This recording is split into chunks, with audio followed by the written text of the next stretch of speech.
Ayan nga guys, to, nandito na yung mga kabataan.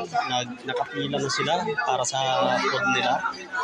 Saka bukod sa pagkain guys, meron silang school supply din, mga pamimigay. Ayan guys, natapos na yung pagkain sa mga bata at saka sa pamimigay ng mga regalo. Ayan. Yung mga adult na lang naiiwan dito. Ayan, kamay-kamay sir. Ayan. Ayan, yung mga young tigos na lang ba na under ba nang hawa ng mga bata. Nangulit na. Ayan guys, namimili na sila ng mga damit na dinala namin dito ni Idol Champion.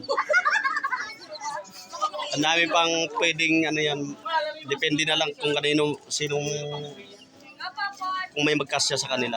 Pero ang dami niyan. Maganda pa. Nakatambak lang daw sa bahay nila Idol, kaya yan, napag-isipan niya na i-distribute na lang dito. Mas maganda na yung naisip niya ganun. Ayan guys, may dala na kaming bigas sa aming pupuntahan para may abot kaming mga dala-dala.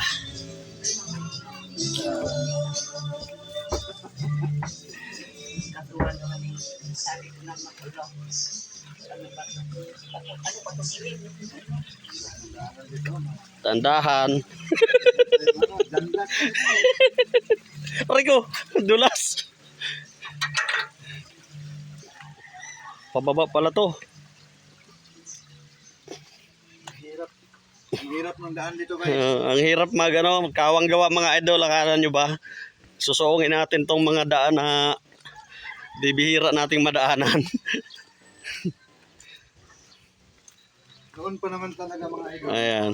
Ginawa na namin to. Oo. Hindi lang kami nagbablog noon eh. Ayan. Kasi ayaw namin na makita sa mga Publiko. Tumutulong din kami. Ayan. Pero ngayon Totoo yun.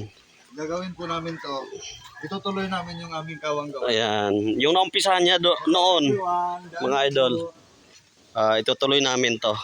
Ayan, damit na. Ito, pang bata yan. Yung pinaglumaan niya ng anak ko. Tapos ito, basta mami na. Andito yung kay Kuya Entong. Nakalimutan ko nga pala dalhin sa kanya. Yung tawag man yung pang fishing. Pamimiwas. Pamimiwas. Yung may gagana. Maganda yun. Nakalimutan ko eh. Hari, pipili lang ako na pang siguro ang aking apong nasa Batangas. Basta bahala na kayo dyan. Bahala na kayo sa inyo na ho yan. Yan po, bukal naman po sa aming kalooban. Kasi balak ko na namin ipamimigayan doon sa sabi ko hindi na. Ayan. Ayan guys, na-meet ko na si Sir Ian. Magkakasama na kami ngayon. Nandito na kami sa Binyo. Mahirap din tansyahin yung oras eh. Sabi ko mapapaaga. Ayan. Nag-vitamins kami.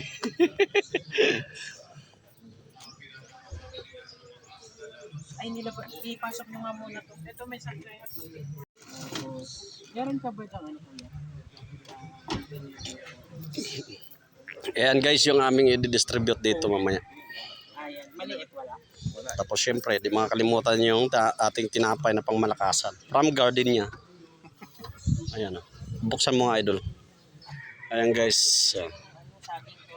Garden niya natin.